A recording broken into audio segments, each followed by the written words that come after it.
My name is Ambrette Gilkey. I'm an artist, art educator, florist, and then I do kind of odd jobs, like workshops and pop-up events and different things. My journey of art is started from a childhood, so it's pretty much my life, and everything that's happened influences what I create. So I believe that whatever we're around, of course, influences who we are, but also what we create. So my journey from early on, my mom would always create these wonderful creative environments where we would have art supplies. Like, she would collect boxes and we would paint those and make trains, or we'd always be building things with blocks and playing in the backyard, playing in the sandbox and the mud. With my brother, we tried to build a swimming pool in the backyard, and it was ultimately a mud pit, and we very often got sprayed off with the hose before we could go inside. So to me, that's all creating and artistry. This is one of my favorite. This is we had a bag. We were going up to the mountains to go camping, and I wanted to draw the trees. So I've always loved drawing. In school, I was pretty talented, and I would make things for other people. I really loved making birthday cards. I still love making cards and Valentine's. On Valentine's Day, my mom would get this tissue paper and glue, and we would sit down and make the Valentines, and then I would go back and hand sew them. And even in high school, I would I think I would sell some of the Valentines. That was the beginning of my side hustle. Some cards. These are Mel's, but the flower ones are mine. It's funny you ask, that's just how it is.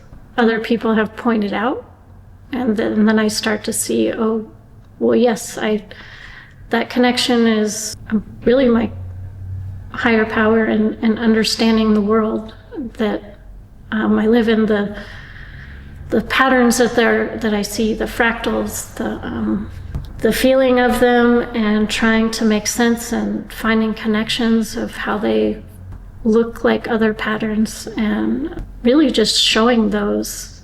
And part of the art process, if not the main process, is that discovery and exploration. So one of my favorite things to do now and as a kid is just go exploring, even if that's at a local park or a new neighborhood or the thrift store, right? But that, especially when you're outdoors, and my favorite place is by the river, just finding a cool leaf or branch or rock, just the colors and textures are pretty inspiring. One of the metal pieces I did has 2 cottonwood trees, and it's the roots exposed on the bank, and that's these trees here. Really, the creative mode at first is that trying to understand, and maybe that is sketching something I'm looking at, and really the sketching is looking closely. And then from there, it tends to turn into something more to express it. Maybe it's with different materials, whatever that might be.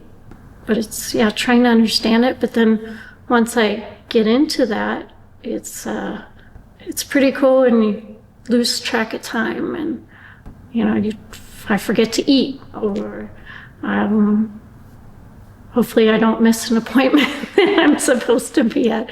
I always set alarms, or I get too intrigued into something. So, and it's like you always want more, and then there's this process of creativity when you're working on something where it looks great and you're excited, and then it turns into you don't want to look at it anymore, and you think it's awful, and you have to step away, and then maybe you come back and work through that issue. So it's it's like you're striving for this satisfaction that doesn't really come sometimes until a couple years later when I look at a piece, because I'll just be done. I'm like disgusted with it, and then I know I'm done.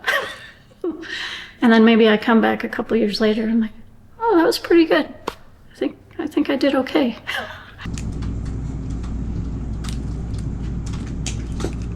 Well, a lot of people think art is just drawing, and I mean, it can be, but it doesn't have to be. And drawing is really just making marks on paper, or you could draw in the dirt. But I think anyone can tap into their inner voice or inner child. And to me, art is about tapping into that voice. And then however you express it can be with materials, and that discovering of the materials, so that process. And it might not look great, or you might love it. And the technique comes from practice, right? So taking classes, getting to find a mentor, or I have different groups of friends that I meet with all the time, and we're on a similar path. So I think you have to surround yourself with like-minded people. And I like to find someone I was like, I want to be like that person, and learn from them, and trying to build a relationship where you can, of course, help that person in some way that you're not just taking from. And in turn, then I feel like it's my job to return what I've learned and try and help other people.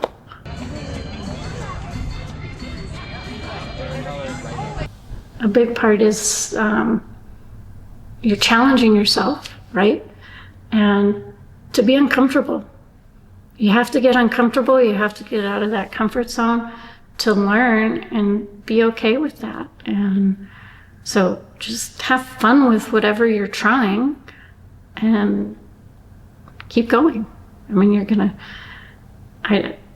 so many things I've failed at, and you just move on and try again, and you keep going. Keep trying. Find different mediums, like if you like to draw, if you like to do clay, there's so many classes and resources and workshops and people.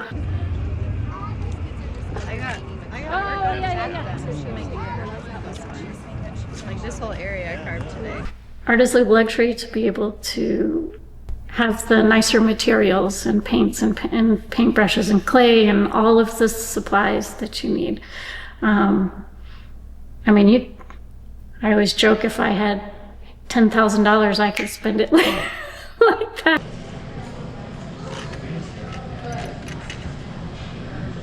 So lately, volunteer work, I've done one of a series of pop-up events with the city, where I originally designed 8 sticker designs for natural spaces and areas in Greeley. And then we're having pop-up events to engage the community and families with specific sites. And at each one, I have a different art activity where I volunteer and have that activity to engage the student with the natural world and how they can use that to inspire or create art. And so that working with kids and sharing my knowledge and excitement and love of the natural world with others helps inspire me. That's what keeps me going.